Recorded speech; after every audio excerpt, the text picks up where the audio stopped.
안녕하십니까. 위생사 한 권으로 끝내기 조은진입니다. 네, 오늘은 네 번째 과목이죠. 위생곤충학 챕터 1 들어가 보도록 하겠습니다. 예, 첫 번째 장은요. 위생곤충학의 개념이 먼저 나와 있는데요. 소단원 조그만 1단원 보시면은 위생곤충학 일반 해가지고 괄호 1번에 정의가 나와 있습니다.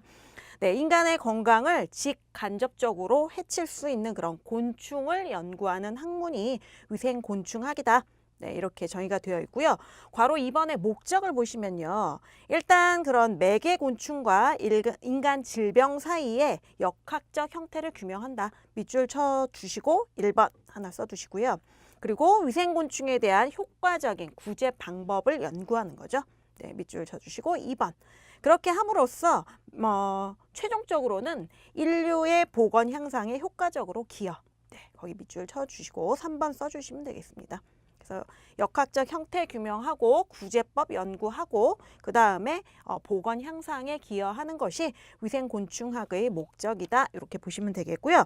괄호 3번 발달사에 별표 하나 쳐주시기 바랍니다. 네, 이 발달사가 매년 이렇게 자주 출제된다고 말씀드릴 수는 없는데 2, 3년에 한 번씩은 출제가 되고 있으니까요.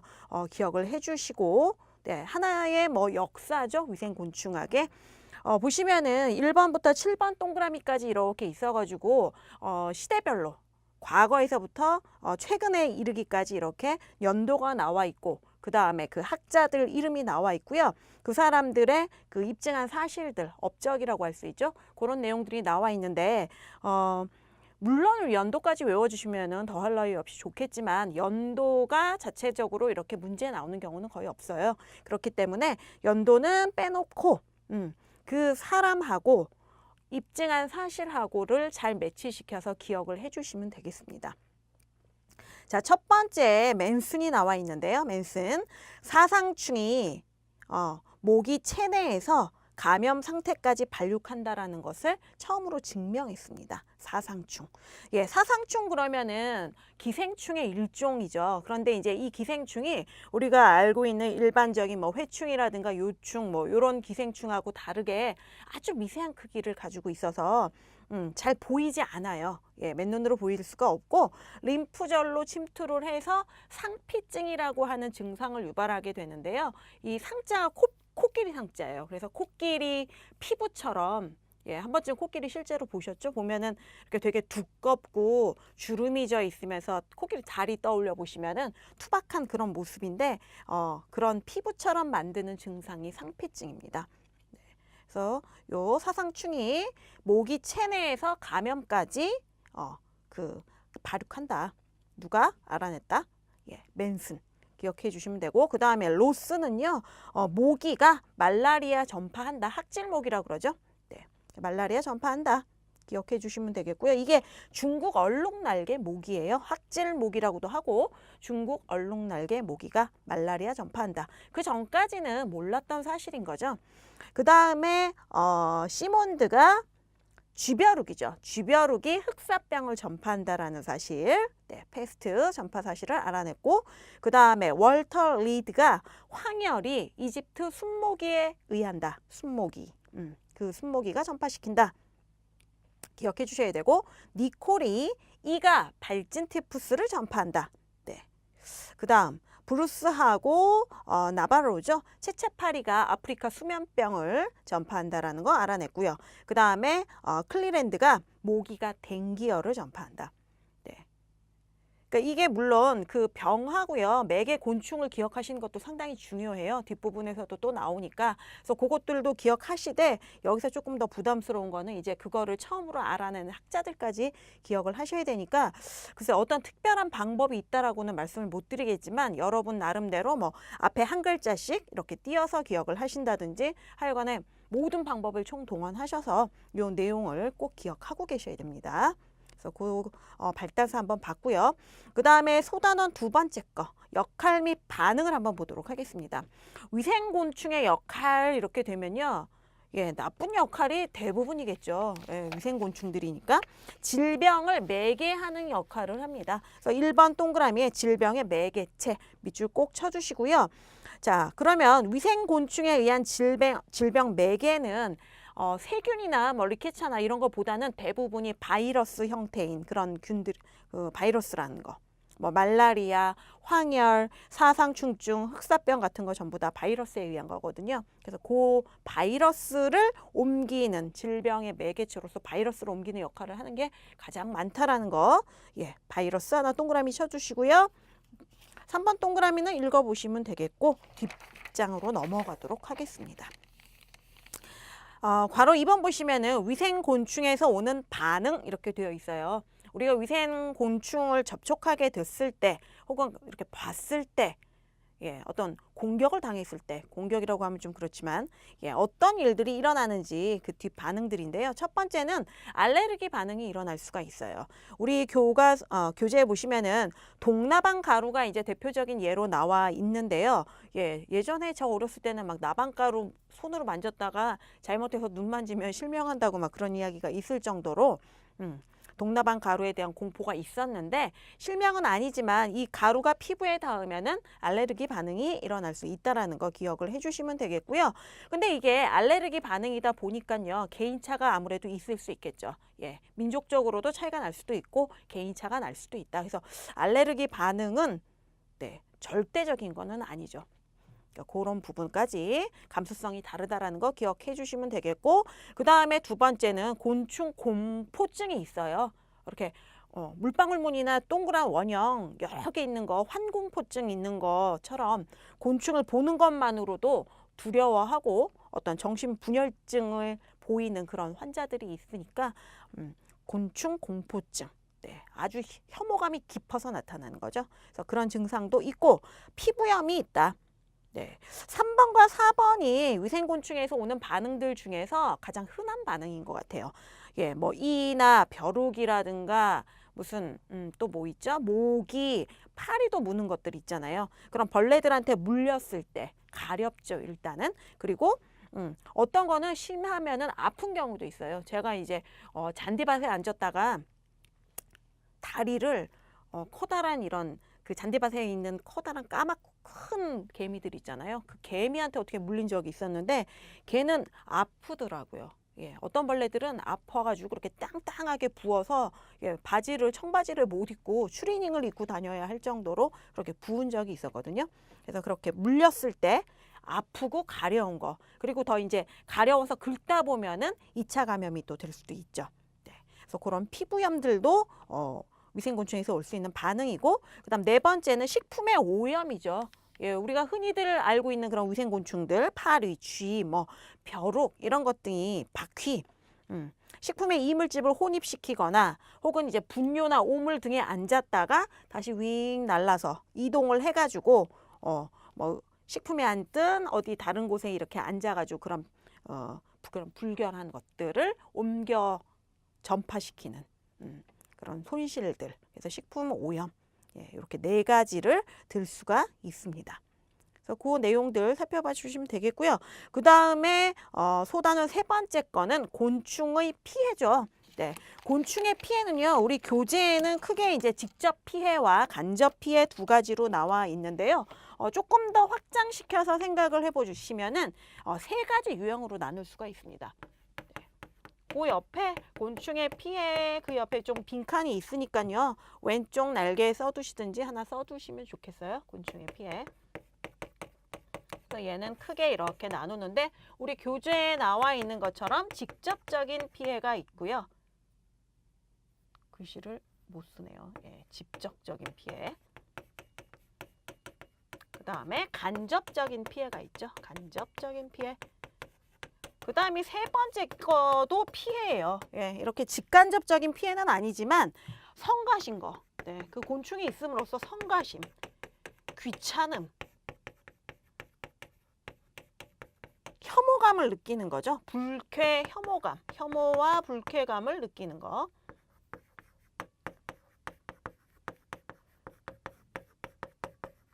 불쾌감을 갖게 되는 그런 것들. 그런 곤충 등이 있어요. 그래서 이런 곤충들을 뉴센스라고 이야기를 해서 우리가 이제 뒷부분에 보시면은 뉴센스에 관련된 내용이 조금 더 구체적으로 나오는데요. 여기서 한번 언급을 먼저 해보고 뒤에서 자세히 다루도록 하겠습니다. 자, 저 진짜 오늘 글씨를 못 쓰죠? 직접적. 예, 직접적 피해와 간접적 피해 있고, 그 다음에 이런 거, 특히 혐오와, 예, 여성분들 특히 벌레 보시면 막 깍 하고 놀라시잖아요. 다리 많은 애들 보면. 그런 불쾌감을 줄 수 있는 뉴센스, 네, 이런 것 등이 있다 해서, 직접 피해는요, 기계적 외상이라고 하죠. 직접 물리는 거예요. 네. 자, 동그라미 1번 보시면요, 괄호 1에 직접 피해가 먼저 나왔고요. 동그라미 1번에 기계적 외상이죠. 그 곤충들이 흡혈을 하는 경우에 피부를 이렇게 뚫고서, 예, 흡혈을 하게 되기 때문에 그런 상처가 생기고요. 위에서도 말씀드렸다시피 그런 경우에는 가렵거나 아프거나 한 경우로 해서 아무래도 자꾸 손이 가서 긁을 수 있으니까요. 2차 감염의 우려도 있고요. 자, 물린 상처에 균이 들어가서 염증을 유발한다. 염증까지 밑줄 쳐주시면 되겠고요. 그 다음에 세 번째는 인체에 기생하는 경우도 있어요. 예, 무시무시하지만. 자, 기억 보시면은 파리 유충이 이제 예로 나와 있는데요. 우리의 위라든가 피부에 기생해가지고 구더기증을 유발할 수 있는 거죠. 그래서 이렇게 상처 부위를 구더기들이 이렇게, 예, 이렇게 갉아먹고 그런 증상들이 있을 수 있고요. 그 다음에 니은은 여러 가지 진드기들 나왔어요. 옴진드기, 모낭진드기, 뭐 모래벼룩 이런 애들. 네. 파리 유충 하나 동그라미 쳐주시고요. 니은에서는 좀 종류가 많으니까 옴진드기부터 모래벼룩까지 이렇게 괄호를 쳐주시고, 얘네들은 이렇게 붙어서 사는 거죠. 피부에 기생하면서 옴을 발생시키기도 하고 구진이라든가 농포를 만들기도 하죠. 구진은 뭐 고름이 없어요. 예, 곪으면 그 안에 고름이 차 있게 되는데, 이 구진이라는 거는 고름이 없으면서 지름이 한 5mm 이하로 쬐끔하면서 단단하게 그렇게 덩어리지는 게 구진이고요. 농포는 화농으로 인한 발진을 농포라고 합니다. 그래서 이런 것들 피부병의 원인이 된다. 자, 그 다음에 네 번째는 독성 물질 주입이에요. 저 위에서, 네, 알레르기 반응에서 동나방의 가루 이야기를 한번 했었죠. 네, 동나방에 동모가 피부에 접촉했을 때 독성 물질을 주입해가지고 나타나는 증상이다. 네, 그 밖에 동나방 말고도 진해나 벌이나 정갈이나 독거미 같은 것들이 있다. 네, 그래서 전갈, 독거미 충분히 이해 가실 거고요. 그 다음에 벌 같은 경우도요. 뭐 벌초하시거나 이렇게 잘못 건드려서 벌에 쏘여서 또 그 반응이 일어나서, 그 독성 물질 때문에 반응이 일어나서 사망하시거나 하는 경우도 있죠. 심할 땐. 그래서 그런 내용들 기억해 주시면 되겠고, 다섯 번째는 알레르기성 질환 또 나왔네요. 미세한 물질이 체내에 주입되거나 피부에 접촉됨으로써 그 면역학적인 과민 반응이 일어나는 거다. 네, 과민 반응이기 때문에 그 감수성이 다르다고 앞에서 말씀드렸고요. 대표적으로 알레르기성 질환을 일으키는 우리 이제 집안에서 발견할 수 있는 이런 곤충들은 진먼지 진드기, 예, 그 다음에 뭐 박쥐 있고요. 깔따구라는 애가 있는데요. 이제 실기하실 때 기회가 되면은 모습을 좀 보여드리고 할 텐데, 깔따구가 생각보다 이름이 많이 나옵니다. 네, 그래서 이런 아이들이 기관지 천식이라든지 아토피성 피부염이라든지 비염과 같은 그런 알레르기성 질환들을 유발할 수 있다라는 거 기억해 주시면 되겠고요. 네. 그 다음에 두 번째 괄호는 간접 피해입니다. 첫 번째는 직접 피부가 뚫려가지고 물려요. 기계적 외상. 그리고 그걸 긁음으로 해가지고 감염이 될 수 있는 그런 경우, 2차 감염 있었고, 간접 피해는요, 그 감염병 원인이 되는 병원체를 인체 내에 주입하는 경우예요. 그러니까 옮겨서 주입하게 되는 거죠. 예, 뭐 발이라든가 입에 부착해가지고 이렇게 전파되는 방법이 이제 첫 번째 기계적 전파예요. 인체 내에 주입하는 방법이 여러 가지가 있는데, 동그라미 1번이 기계적 전파, 그 다음 페이지 보시면 2번이 생물학적 전파 이렇게 나와 있는데, 이 기계적 전파라는 게 바로 이제 입이라든가 발에 부착해가지고 옮겨서 전파시키는 거죠. 인체에 주입하게 되는 거죠. 그래서 기계적 전파는 물리적 전파라고도 한다. 기억해 주시면 되겠고요. 기억 보시면은 병원체를 다른 장소로 운반하는 거다. 네, 병원체 운반 밑줄 쳐주시고요. 이런 기계적 전파를 하는 경우에는요, 그 곤충 체내에서 증식이나 발육을 하지 않는 병원체예요. 증식이나 발육을 하는 병원체는 다음 페이지에 나와 있는 생물학적 전파 파트에서 다루게 되는 내용들이죠. 그래서 증식이나 발육하지 않는 병원체 밑줄 쳐두시고, 그 다음에 그런 위생곤충들로는 대표적인 게 지파리, 그 다음에 가주성 바퀴 이런 거 있는데, 바퀴도 상당히 종류가 여러 가지죠. 뭐 독일 바퀴, 일본 바퀴 이렇게 나와 있는데, 바퀴뿐만 아니라 앞에 가주성이라는 단어가 붙으면 집가, 집주예요. 집에서만 서식한다라는 의미라는 거 기억해 주시면 되겠고요. 그러니까 집바퀴죠. 집에서 서식하는 그런 바퀴들. 자, 그리고 그 물리적 전파에 의한 어떤 질병들을 보시면요. 소화기성 질환으로는 장티푸스, 이질, 콜레라 이런 것 등이 있고요. 그 밖에 살모넬라증, 결핵 이런 것 등도 있다.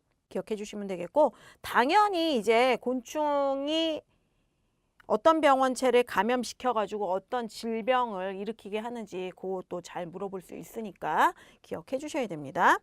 다음 페이지 보시면은 2번 동그라미에 생물학적 전파 나와 있는데요. 그 2번 동그라미에 별표해 주시기 바랍니다. 이 생물학적 전파 내용이 시험 문제에서 자주 등장하고 있는데요.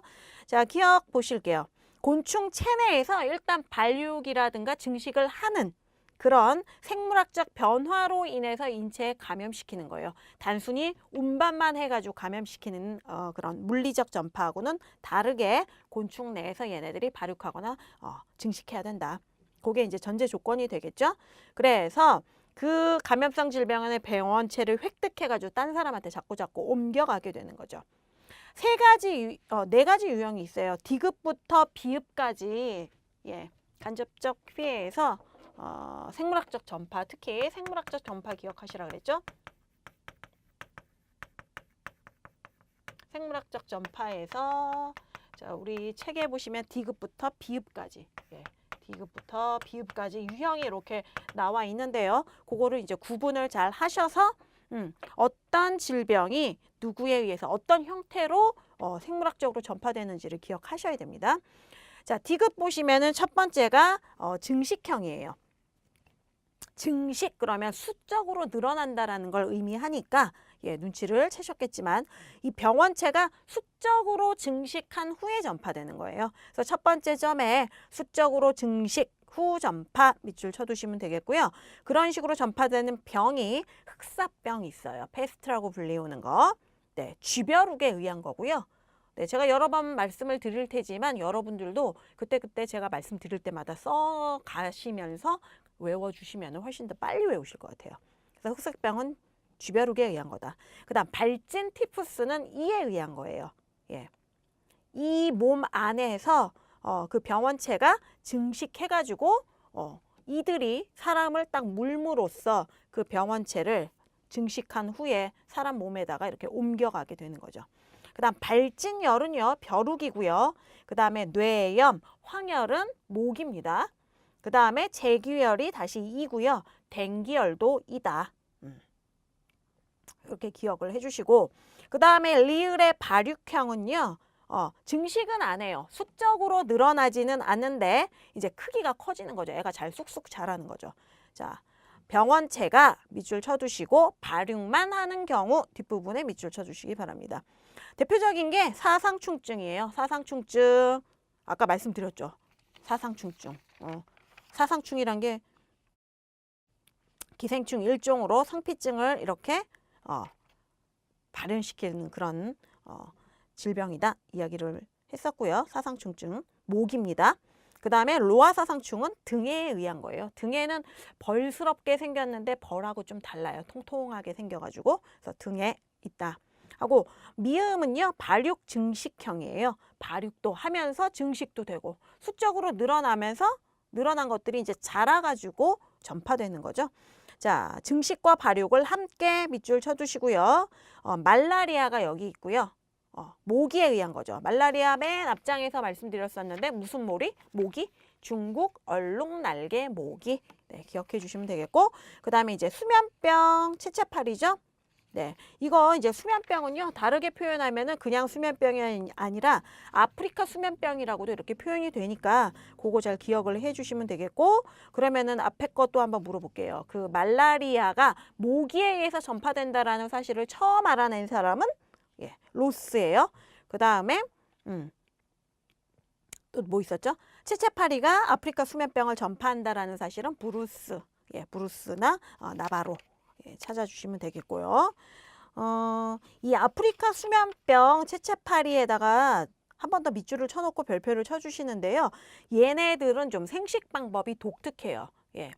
어떤 방법이 독특하냐면은 알을 낳으면 이제 일반적인 곤충들 보시면요. 알을 뭐 나뭇잎 뒤라든가 이렇게 특정 장소에다가 몸 외부에다가 산란을 한 후에 걔네들이 알아서 자라는 그런 경우인데 이 치체파리의 경우에는 알을 낳은 다음에 암컷 자궁 내에 이렇게 부착을 시켜놔요. 그래서 자궁 내에서 부화가 돼가지고 애벌레가 이렇게 띠용 나오는 거죠. 마치 새끼 낳는 것처럼. 하지만 이제 엄밀히 이야기를 하면 새끼를 낳는 게 아니라 알을 낳았지만 자궁 내에서 부화를 시켜서 밖으로 배출시킨다. 그런 생식 방법이 조금 특이하고요. 그 다음에 이제 그 수면병을 특별히 아프리카 수면병이라고 이야기하는 이유가 채채파리에 의한 것은 아프리카 수면병이라고 하고요. 이 수면병이 아메리카 수면병도 있어요. 아메리카 수면병. 네, 여기 하나 써드릴게요. 아메리카 수면병도 혹시 있기 때문에 예, 헷갈리실까봐 두 개를 이렇게 따로 기억하고 계셔야 돼요. 자, 샤가스병이라고도 해요. 얘는 샤가스병. 샤가스병이라고 하고 노린재에 의한 거예요. 노린재. 예, 노린재. 아메리카 수면병은 노린재에 의한다. 아프리카 수면병은 채채파리에 의한 거고. 네, 그렇게 두 개를 기억을 구분해서 해주시면 좋겠고요. 그 다음에 비읍은 경란형이에요. 난자 이야기가 나올 것 같은 느낌을 딱 받으셨죠? 예, 요 내용들은 다른 과목에서 한번 다룬 적이 있거든요. 자, 증식형의 일종이에요. 경란형은. 자, 병원체 일부가 난소 알 내에서 증식해요. 예, 곤충 몸이 아니라 난소의 알 내에서 증식을 하다가 그 알을 통해서 다음 세대로 자연적으로 감염이 되는 거죠. 네, 그래서 그런 방법으로 병원체로 옮기는 것들은 진드기 매개 감염병들이 그렇고요. 양충병, 쯔쯔가무시병 이렇게 나와 있는데 로키산 홍반열하고 쭉 밑줄 쳐주세요.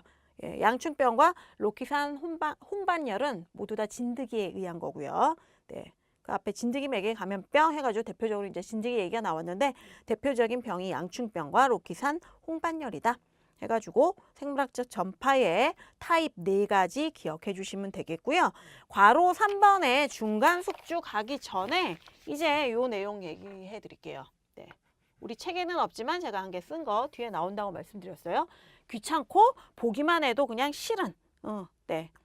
직접적인 어떤 피해를 주지는 않아요. 하지만 그냥 싫은. 혐오가 생기는 그런 곤충들. 예. 뉴센스라고 이야기를 하는데요. 불쾌곤충이라고 해요. 우리말로는 불쾌곤충. 불쾌감을 그냥 준다.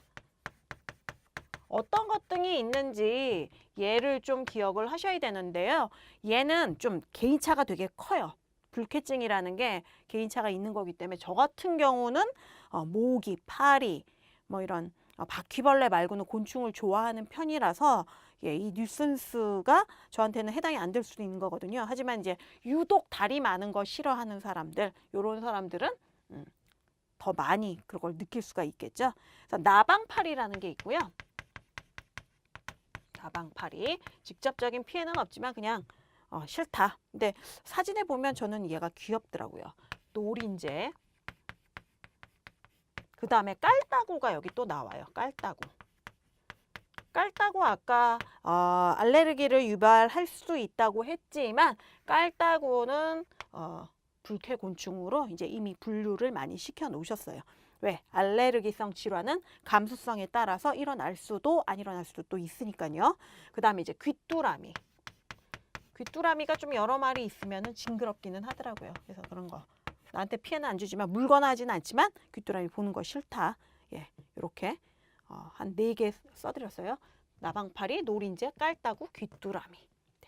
그래서 이런 것 등을 불쾌곤충, 뉴슨스라고 한다 해서 피해, 정신적 피해죠. 그래서 그렇게 구분을 해주시면 되겠고요. 다시 우리 교재 내용으로 돌아와서 괄호 3번의 중간 숙주 보시도록 하겠습니다. 첫 번째 개벼룩 나왔어요. 강아지한테 있는 이 벼룩은 장내 기생충인 개조충이라든가 축소조충, 외소조충의 중간 숙주된다. 여러 가지 조충들의 강아지와 관련된 개의 장내에서 기생할 수 있는 조충들의 중간 숙주가 개벼룩이다. 기억해 주시면 되겠고요. 그 다음에 이제 만약에 사람이 이런 개벼룩을 삼켰다. 그러면 기생충이 감염되는 거죠. 네. 그 다음이 개나 가재예요. 폐흡충의 경우 이제 중간 숙주가 되는데 폐흡충의 중간 제2 중간 숙주가 개나 가재죠. 그래서 그 내용 기억해 주시면 되고 그 다음에 이제 물벼룩이 제1 중간 숙주로서 중간 숙주 되는 게 광절 열두조충이라든가 유구각 구충 이런 것 등은 물벼룩이 제1 중간 숙주였죠. 그 다음에 이제 마지막으로 크릴새우 같은 것들, 크릴새우 갑각류죠. 아니사키스의 제1 중간 숙주였었다라는 거 기억해 주시면 되겠습니다. 네. 기억 안 나시면 써두셔야 돼요. 중간 숙주는 식품위생학에서도 중요하게 다뤄졌던 내용이기 때문에 꼭 기억을 해두시기 바랍니다. 자, 그 다음 괄호 4번 곤충 매개 질병이에요. 예, 요 내용 매치시켜서 잘 기억하셔야 된다고 그랬죠. 자, 불러드릴게요. 말라리아부터요. 일본 뇌염까지. 말라리아, 사상충, 댕기열, 화항열, 일본 뇌염은요. 모기 때문이에요. 매개곤충이 모기고 그 다음 패스트는 뭐라 그랬죠? 쥐벼룩. 네. 그 다음 발진티푸스는 이. 발진열은 쥐벼룩. 그 다음에 이제 참호열, 재기열 밑줄 쳐주시고요. 둘 다 이예요. 예. 그 다음에 수면병, 아프리카 수면병인 걸로 이야기를 하자고요. 왜냐하면은 이제 특별하게 아메리카 수면병이다 이야기가 안 나오면 일반적인 수면병인 아프리카 수면병으로 생각하시고 그 매개곤충은 채채파리로 기억하고 계시면 되겠습니다. 그 다음에 쯔쯔가무시병은 진드기고요. 로키산 홍반열도 진드기라고 말씀드렸죠. 쯔쯔가무시병 다른 말로 양충병 기억해 놓으시고요.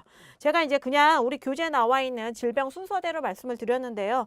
포스트잇이나 이런 걸로 해가지고 모기 땡땡 해놓고 말라리아, 사상충, 댕기열, 황열, 일본 뇌염 해놓으시고 그 다음 그러면 발진티푸스, 참호열, 재귀열 찐득이는 양충병, 로키산 홍반열 해가지고 여러분이 한번 써보시면서 정리해서 붙여놓으시면 한결 더 외우시기가 쉬울 것 같아요.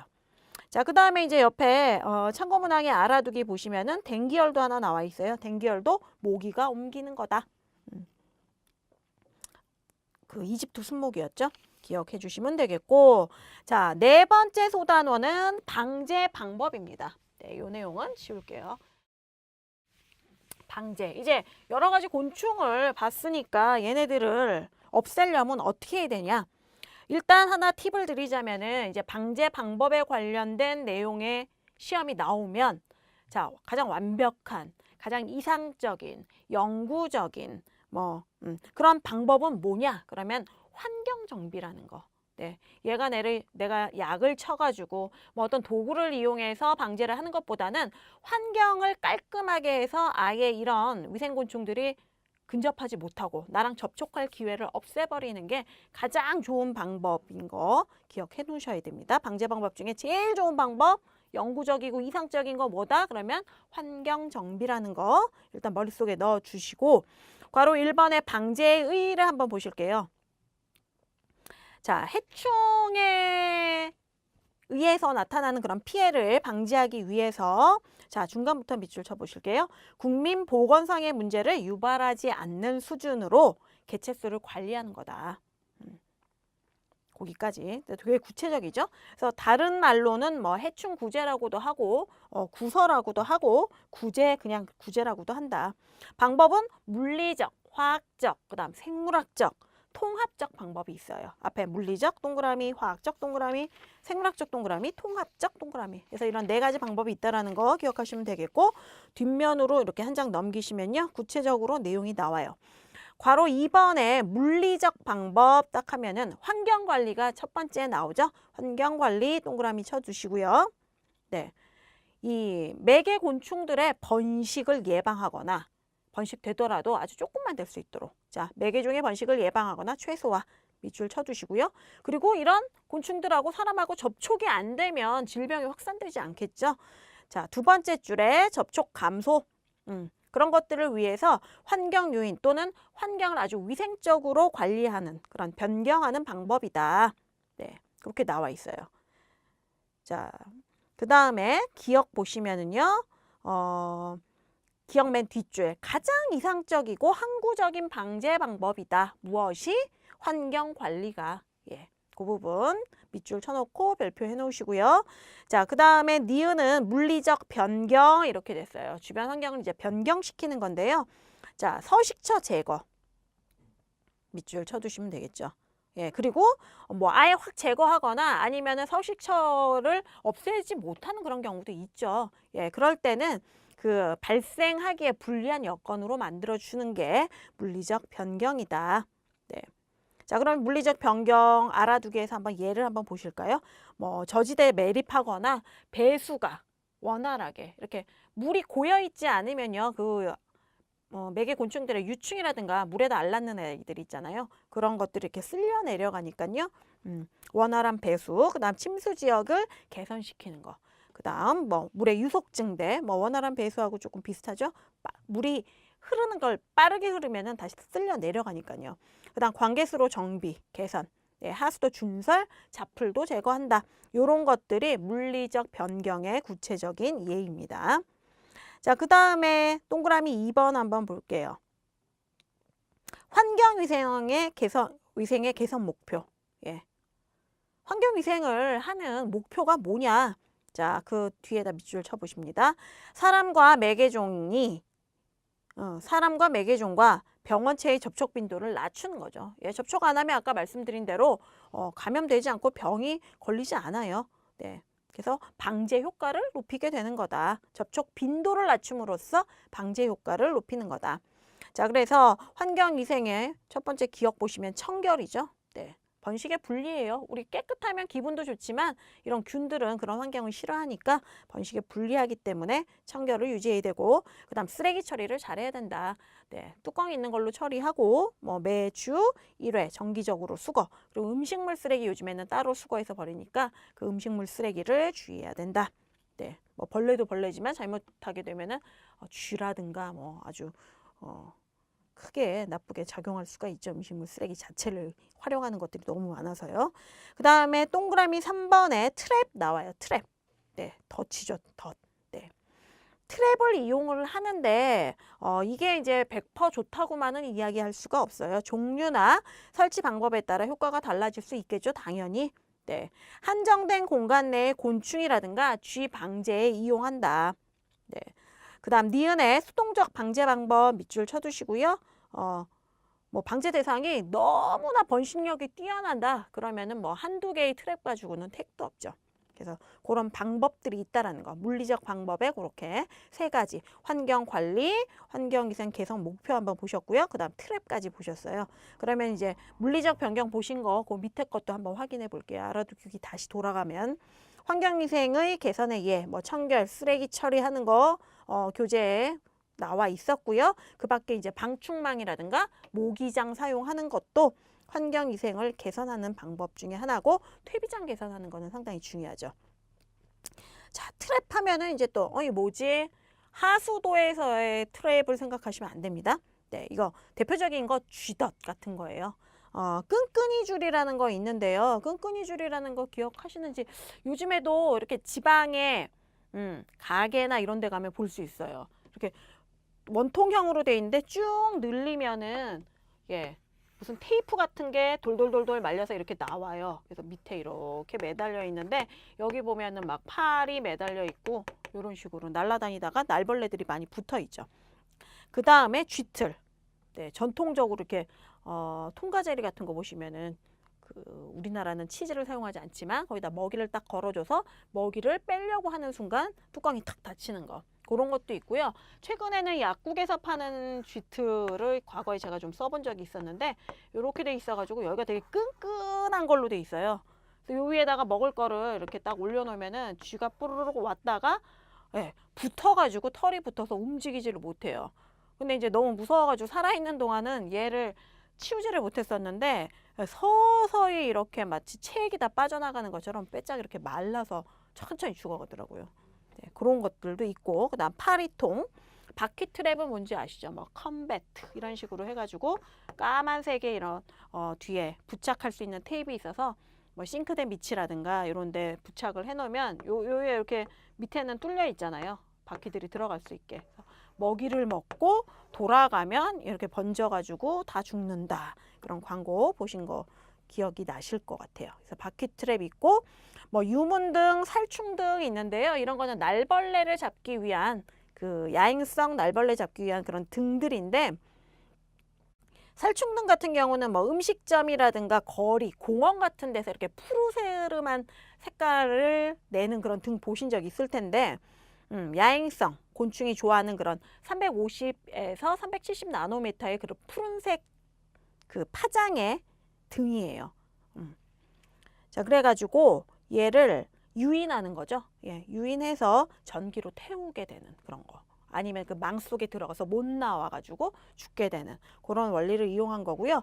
유문등 같은 경우는 그 유인된 벌레들을 모터로 돌아가는 어떻게 그 팬 속에 들어가가지고 빨려 들어가서 포획시키는 거죠. 빨려 들어가게 해가지고 이렇게 딱 가둬놓고 말려 죽이는 거예요. 그래서 그런 등, 유문등, 살충등 이런 것들은 그 야행성 날벌레들을 위한 그런 잡는 등이다. 네, 기억해 주시면 되겠고요. 그 다음에 괄호 3번의 화학적 방법은 화학물질을 이용하는 거죠. 그래서 1번 동그라미에 화학물질을 이용하여 대상 해충을 방제, 거기다 밑줄 쳐주시면 되겠고요. 종류가요. 살충제. 2번 동그라미에 나와 있어요. 살충제. 곤충을 죽이는 거죠. 뭐 F킬라, 뭐 아니면은 바퀴용 전용 뭐 이렇게 스프레이 있고 하는 거 기억하실 거예요. 그래서 그런 상을충제는 죽이는 거고 방제라고 하는 거는 대부분 살충제에 의존한다. 뒷부분 밑줄 한번 또 쳐주시고 그 다음에 3번 보시면 발육억제제가 또 있어요. 발육억제제 동그라미. 크는 거를 못 크게 하는 거죠. 네, 호르몬 작용을 억제시켜가지고 그 화학물질로 이 벌레가 제대로 육충 단계에서 크지 못하게 하는 거예요. 그게 발육억제제고 발육억제제 같은 경우에는 환경 오염도 없고 내성도 안 생기고 자, 그 부분 밑줄 내성 문제 해결까지 밑줄 하고요. 이 발육억제제로 쓰이는 화학물질들은 포유동물이라든가 인간에게 또 독성이 없어요. 거기서 밑줄 또 쳐주시고 종류는 한번 읽어보시면 되겠고요. 네 번째는 불임제예요. 새끼 못 낳게 하는 거죠. 예. 종을 그냥 말살시켜버리는 그런 거. 불임을 유발하는 화학물질. 그 다음에 이제 5번이 많이 쓰는 거. 유인제. 유인해가지고 잡는 거. 혹은 이제 그런 거 있죠.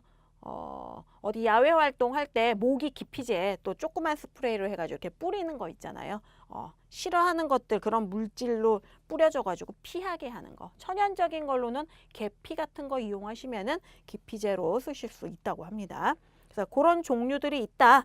근데 그것들 중에서 방제라고 하는 거는 대부분 살충제에 의한 거고 그 다음에 발육억제제 같은 경우는 환경 오염이라든가 내성이라든가 우리 인간이나 다른 강아지나 고양이 뭐 이런 포유동물한테 어떤 나쁜 독성이 없다.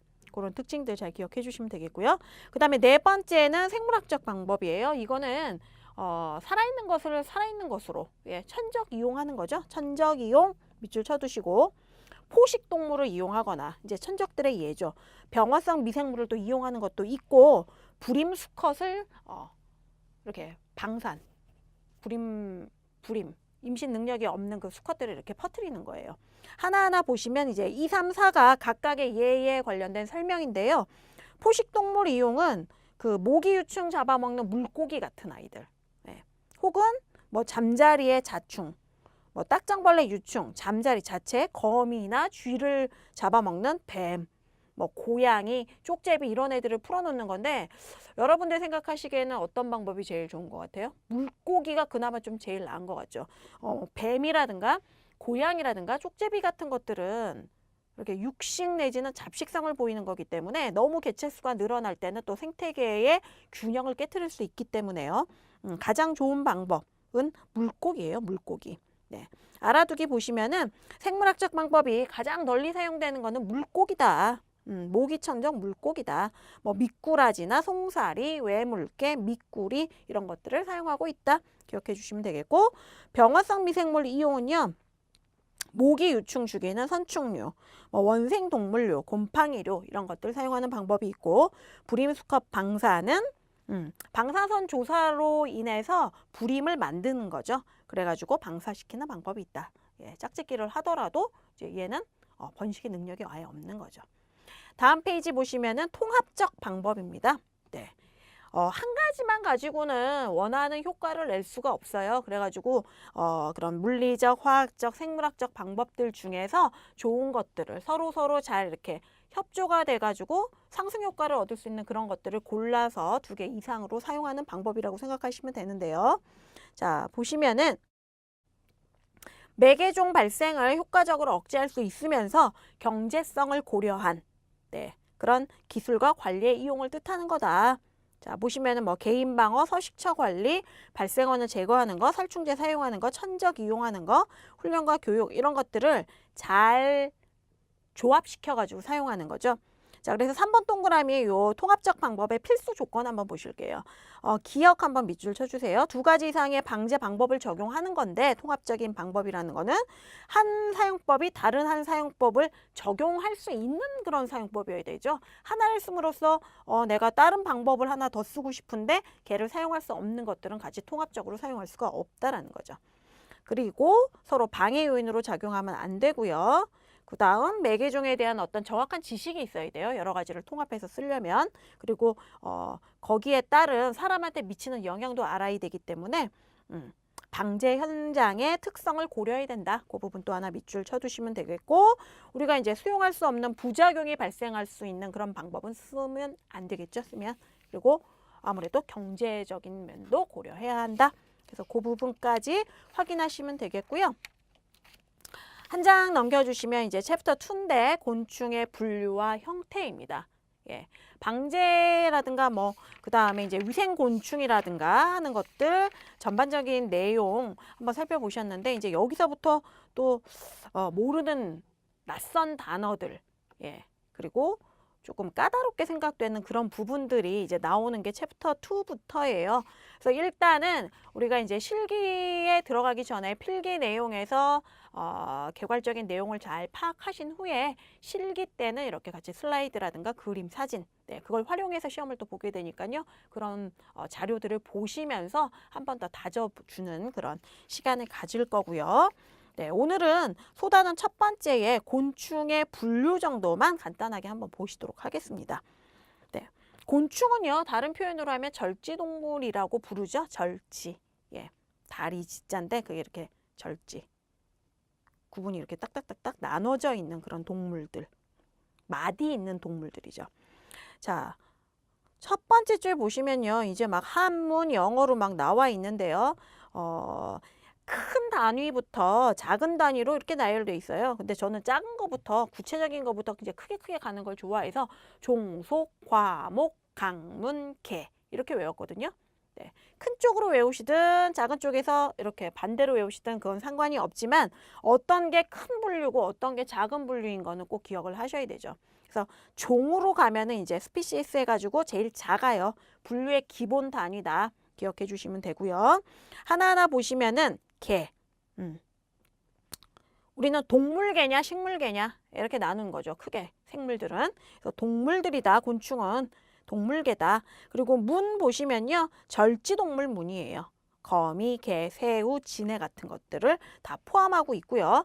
강은 곤충을 말한다. 그래서 갑각강, 곤충강, 거미강, 진해강, 노래기강 이렇게 등이 있는데 우리가 다루는 건 곤충강.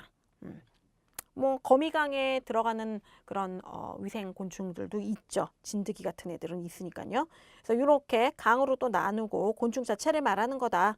절지동물은 곤충을 포함한 갑각류까지도 다 포함하는 거고요. 문이 더 큰 단위니까 절지동물 문이에요. 그리고 거기에서 곤충강 혹은 거미강, 노래기강 이렇게 들어가는 거죠. 그 다음에 목은 곤충강을요, 형태적 특성에 따라서 26종으로 분류한 거예요. 조금 더 세분화해서 들어간 게 목이고요. 이제 맨 마지막 거 종은 분류의 기본 단위다 이렇게 말씀드렸었죠. 한 줄 이렇게 밑줄 쳐두시고, 이게 생식적으로 격리된 무리들을 의미하는 거예요. 그러니까 이게 교미를 했을 때, 곤충끼리 교미를 했을 때 새끼를 낳을 수 있으면 같은 종이고요. 이게 생식이 불가능하면은 종이 같은 게 아닌 거죠. 다른 종이 되는 거다. 그래서 다른 종들과 생식적으로 격리된 무리 밑줄 쳐두시고 생식적 동그라미 하나 쳐두시고요. 이 방법은 1758년에 린네에 의해서 제안된 이명법이다. 거기까지 알아두시면 더욱 좋겠습니다. 자, 그 다음에 이제 보시면은 목이 26종으로 분류된다고 했는데요. 그 중에서 몇몇 가지를 표로 정리를 해두셨어요. 파리목, 여치목, 매미목, 이목, 벼룩목 뭐 이렇게 해서 나와 있는데 그 목별로 구기의 형태와 그 다음에 얘가 이렇게 나와 있는데요. 구기라고 이야기하는 거는 곤충 입 주변 형태를 의미하는 거예요.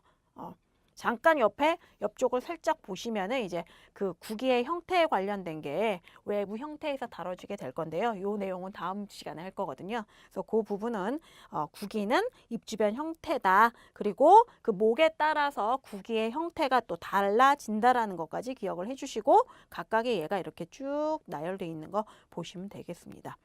자, 그러면은 마지막 정리하기 전에요. 알아두기까지 한번 보실게요. 그 곤충강 중에서는 곤충강 있고 거미강. 거미는 이제 다리가 4쌍이기 때문에 걔는 따로 구분된다는 거 충분히 기억을 하실 것 같고요. 생물 시간 애들 많이 배우셨잖아요. 진해강하고 노래기강이 있는데요. 진해는 어떤 모습인지 잘 아시죠? 노래기강에 대해서 그래서 알아두기로 이렇게 써두셨어요. 한번 출제된 바가 있었기 때문에. 자, 절지동물 문이고요. 당연히 곤충 쪽이니까. 그 다음에 백악류라고도 한다. 자, 머리하고 몸통이 나누어져 있고요. 몸통이 여러 개의 체절로 이루어져 있대요. 그래서 원통형 체절에 특이하게 2쌍의 다리가 있다라는 거. 일반적인 곤충은 3쌍의 다리를 가지고 있잖아요. 그리고 거미 같은 경우는 4쌍의 다리고 이제 다지류 해가지고 다리가 여러 개 있는 애들이 있었는데 원통형 체절에 2쌍의 다리 있다는 거. 2쌍의 다리 하나 밑줄 쳐두시고 사람을 쏘거나 물지 않지만 불쾌한 냄새를 풍긴다. 그리고 진해강들도 있었는데 진해들은 육식하지만 노래기강은 퇴식한다. 그래서 뭐 띠노래기, 질삼노래기, 각시노래기, 땅노래기 같은 것 등이 있다. 그래서 노래기강이라는 게 있구나라는 거 그리고 내용이 나왔었던 거니까 특히 2쌍의 다리 잘 기억해 두시면 되겠습니다. 그래서 오늘은요, 곤충이 어떻게 분류되는지 그 체계까지 한번 살펴봤고요. 오늘도 역시 그 1강에서는 챕터 1에서는 암기하실 내용들이 상당히 많았어요. 그래서 제가 요거는 꼭 기억하고 계셔야 된다라는 거 유념해서 잘 외워두시기 바랍니다. 자, 오늘도 고생 많으셨고요. 다음 시간에 이어서 또 함께 공부해 보도록 하겠습니다. 고맙습니다.